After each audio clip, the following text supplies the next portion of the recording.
Boa tarde, gente. É um prazer enorme estar aqui com vocês nesse primeiro seminário. Quero agradecer o convite por estar aqui presente. Muito obrigado ao Universo, à instituição na qual eu trabalho e represento, a Green Synergy, que é uma parceira e se juntou ao Universo para esse evento espetacular, esse assunto agora tão propagado e que pode levar a mudança de comportamento no mundo, que é o que a gente quer. É botar um comportamento verde, consciente, de melhor gestão dos recursos, para que a gente deixe recursos energéticos para nossas futuras gerações. Então, o assunto é totalmente relevante. Mas hoje vamos começar falando de energia solar fotovoltaica. Como é que está se procedendo esse tipo de energia no Brasil e no mundo? Então, eu vou começar a minha apresentação fazendo um panorama de como está a situação econômica nesse exato momento de pandemia. Depois vamos falar algumas coisas de crescimento desse setor no mundo, tá? E os colegas aí, o Wellington e o Tony, vão dar continuidade, cada um falando uma parte sobre a sua empresa naquilo que diz respeito à energia solar. Ok? Eu vou começar a minha apresentação então aqui.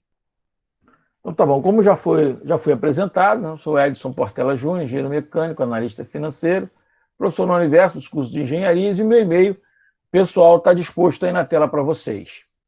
Vocês conseguem ler bem a tela? O zoom está muito grande, estão confortáveis? Posso continuar dessa forma? Sim ou não? Eu preciso de um sim. Ou não? Sim. Então tá bom, beleza, ótimo, gente. Obrigado, hein?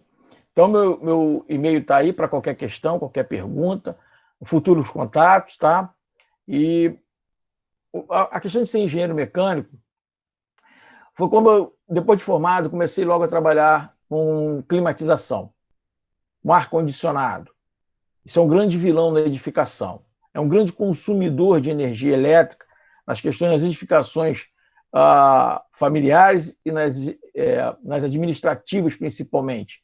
Prédios administrativos grandes, com fluxo de gente muito grande e condições de climatização e conforto térmico adversas. Então, a boa gestão do ar-condicionado traz um ganho efetivo para a eficiência energética. Tá? Então, nós vamos falar sobre a perspectiva econômica para o Brasil e o mundo, geração distribuída, GD, e eficiência energética, EE. Vou falar da chamada pública da ANEEL de 2016 e, por fim, encerrar com solar fotovoltaica, previsão para 2028. Então, vamos começar agora falando economicamente o que está acontecendo no mundo, dentro da pandemia, quais são as previsões, o sumário das previsões globais, quando a gente pode ver que nesse item é o crescimento do PIB do mundo. Então, a gente pode ver em 2019, os Estados Unidos cresceu 2,3%, mas em 2020 a previsão é de uma retração de 5,6% no final de 2020. Posso destacar a China, ela teve um crescimento no ano passado de 6,1%, e a previsão de que ela cresça esse ano tão somente 1,2%. E o mundo, o PIB do mundo, somado em todas as riquezas de produção e serviço, cresceu 2,7% ano passado, e a tendência é que ele cresça negativamente, ou seja, tem uma retração, né? Crescer negativamente fica redundante, tem uma retração de 4,6%, aí, ou seja, a economia vai encolher. No Brasil, a gente pode trazer mais para pertinho o nosso PIB. A previsão agora era de 7%, mas já tem analistas falando em números maiores do que 9%, 10%, tá? De recessão, de não ter crescimento, nós vamos encolher. Queria destacar a inflação, que ano passado aí girou em torno de 4%, a inflação oficial, né, em NPC, e 4,3%, e a inflação para esse ano já é menor um pouco, de 1,9%. A taxa Selic deve chegar ao final do ano a 2,25%. Há analistas que prevêem 2%, pode cair mais ainda a Selic, e o câmbio, a tendência é que ele feche a 5,30, ou seja, você com R$ 1 não consegue comprar 20 centavos de dólar.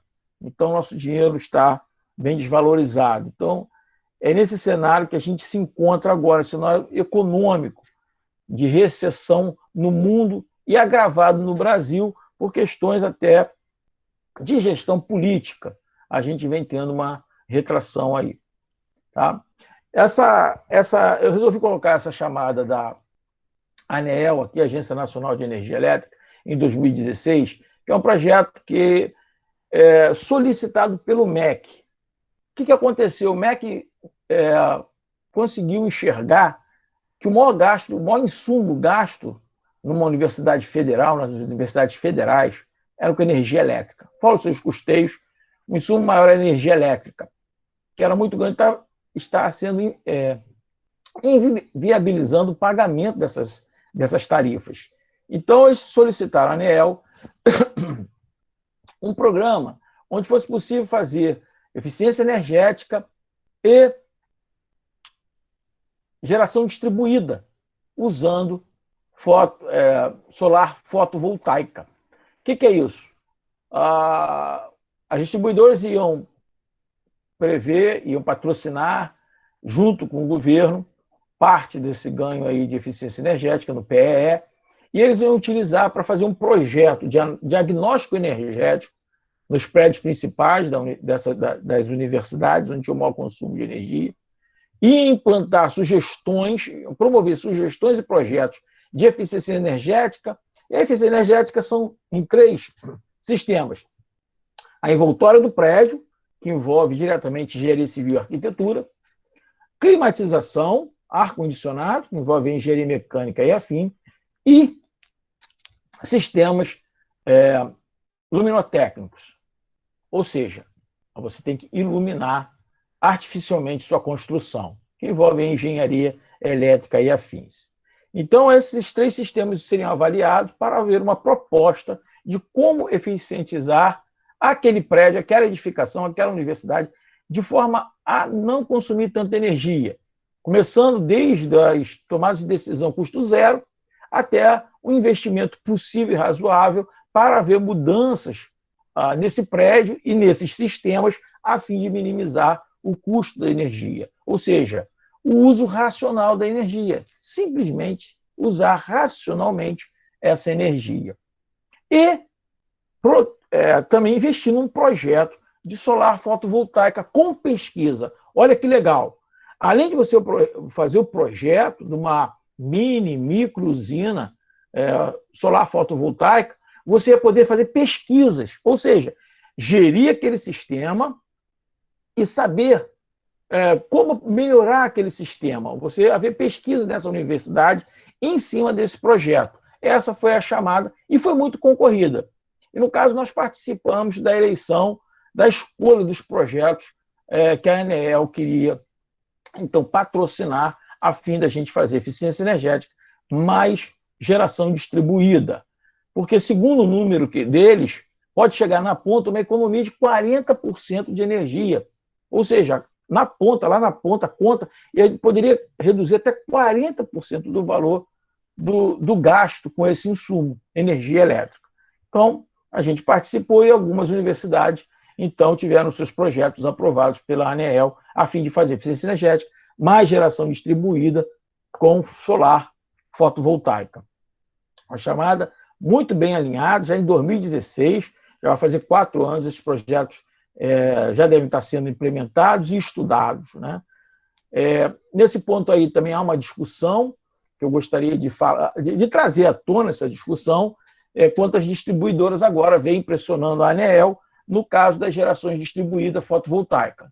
Então, pode ser por usina ou pode ser a geração distribuída lá na sua casa mesmo. Você pode ir lá no seu telhado, no seu quintal e implementar aí a construção de uma usina solar fotovoltaica e gerar sua própria luz.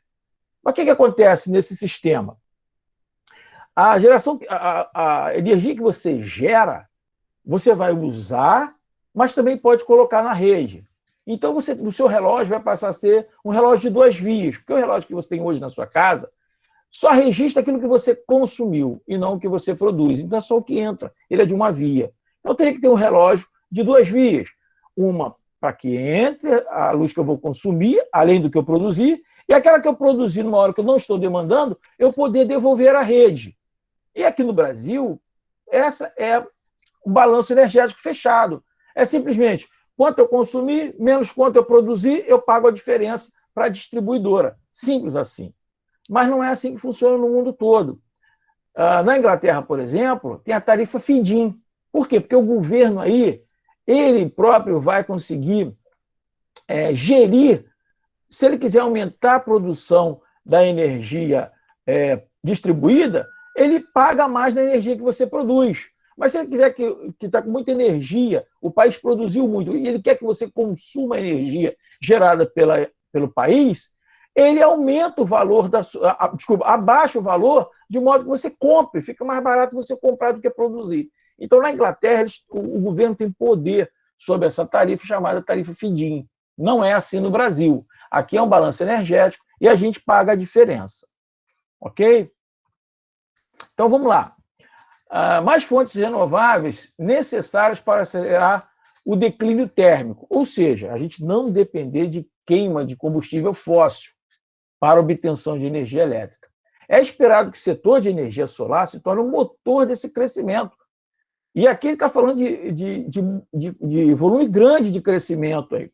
Capacidade de fontes renováveis na próxima década, ou seja, um crescimento totalizando mais de 742 gigawatts entre o final de 18 até 2028, em comparação com o equivalente de 536 gigas de crescimento da eólica. Ou seja, no mundo tem essas várias renewables ou renováveis, como eles chamam, energias renováveis, que é a solar fotovoltaica e a de vento, né, a eólica. Então, espera-se já que nessa próxima década a energia solar seja um motor de crescimento, supere a energia eólica. Então, você pode ver aí nos gráficos, hoje na matriz, 6% é solar e 8% é a vento. Vocês me perdoem, mas o gráfico é em inglês da fonte que eu tirei, tá? E eu deixei a fonte, está aqui embaixo, foi da Fit Solution, tá ok? E não traduzi, eu deixei na forma original, tá bom? Então, você pode ver aí, e no gráfico ao lado, aqui de barras, que nessa década, a parte em azul, o crescimento é muito grande, essa parte azul escura, que é a solar. Cresce em taxas maiores do que a vermelha, que é a vento. A eólica vai crescer, a geração de energia eólica vai crescer? Vai, mas numa taxa menor do que a solar.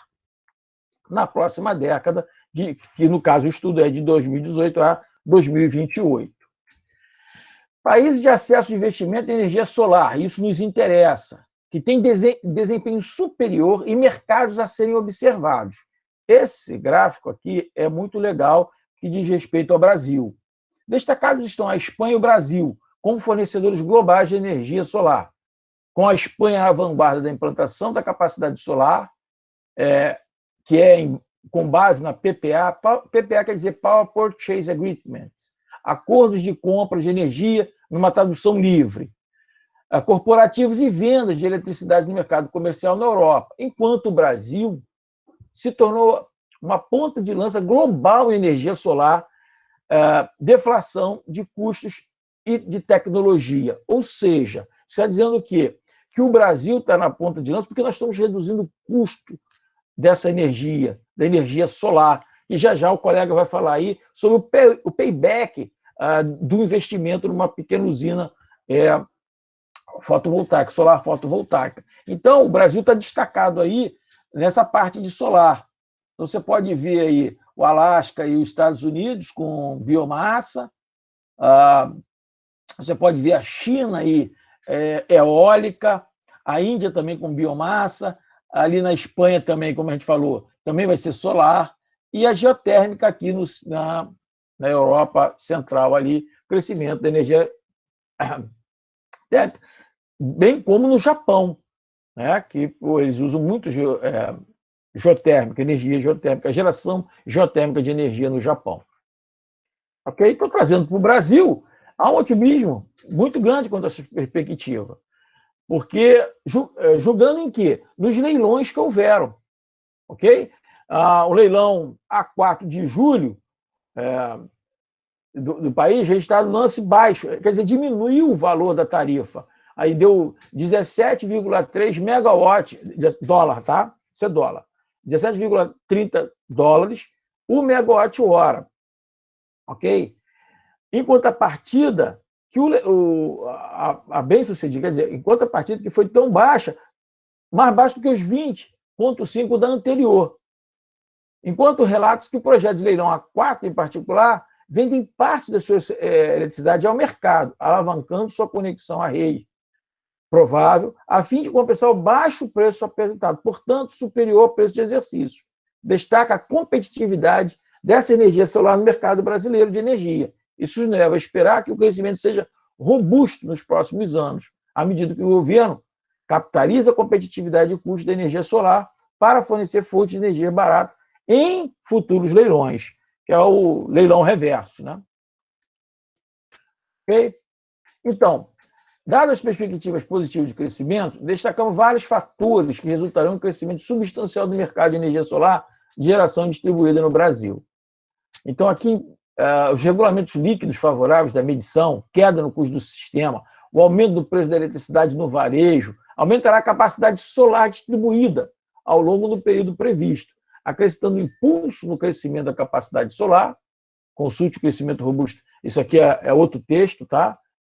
Consulte aqui, né? O crescimento robusto da capacidade de geração distribuída, fortalece o panorama solar no Brasil, que foi um estudo do ano passado, de setembro. Portanto, previmos que a capacidade solar total no Brasil aumente, aí no caso, 3,3 gigawatts em 2019, para quase 12 mil megawatts, ou seja, 12 giga, né? Em 2028, ou seja, de 2019 a 2028, vai crescer quase 4 vezes a energia fotovoltaica, solar fotovoltaica no Brasil. Essa é a previsão para a próxima década. Os principais fabricantes, aí, baseado nisso, ou seja, o que está levando a esse crescimento da solar fotovoltaica? Só porque é uma renovável? Só porque a coisa está na moda? Não. Isso é por questões de indústria, de consumo em massa e de valores de mercado, quanto isso representa financeiramente. Então, os painéis, uma tecnologia que está surgindo, que vai quebrar um paradigma, são os painéis superiores a 50 watts.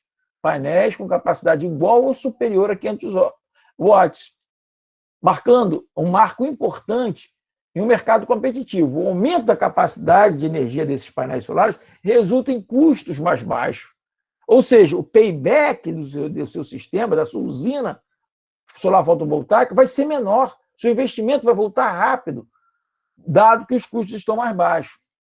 Para o sistema de projetos comerciais e industriais, e em escala de utilidade, um grande incentivo para os desenvolvedores do projeto. Na indústria, o esforço para implementar módulos solares de alta potência e alta eficiência acima de 500 watts começou com o final de 2019 com a Reason Energy, anunciando seu novo módulo. Várias empresas mundiais já anunciaram módulos de 500 watts. Então, a tecnologia está andando, a tecnologia está se desenvolvendo, a produção está crescendo, o processo produtivo está crescendo, baixando seus custos. Em contrapartida, o que nós temos? Baixo custo na produção das próprias placas dos painéis fotovoltaicos, que vai o quê? Acarretar num payback vantajoso para mim, que sou o investidor. Se eu boto na minha casa e a diferença da minha conta me proporciona que eu pague todo aquele sistema em X anos, ele vai cair para um X menos um delta X. Em quanto tempo eu terei meu investimento de volta? Essa é a conta que o investidor faz. Da mesma forma, para projetos comerciais e industriais. Se eu vou implementar, vou financiar uma usina completa de solar fotovoltaica, em quanto tempo eu tenho esse investimento de volta? Essa é a grande pergunta. E a tecnologia é o nosso grande aliado, não só no desenvolvimento de produtos, ou seja, novas placas, como também de processo de fabricação e eficiência e qualidade desses painéis solares. Obrigado, gente. Então, aqui a gente finaliza e estamos aí. Vamos seguir com os nossos colegas, que vão continuar falando sobre o tema,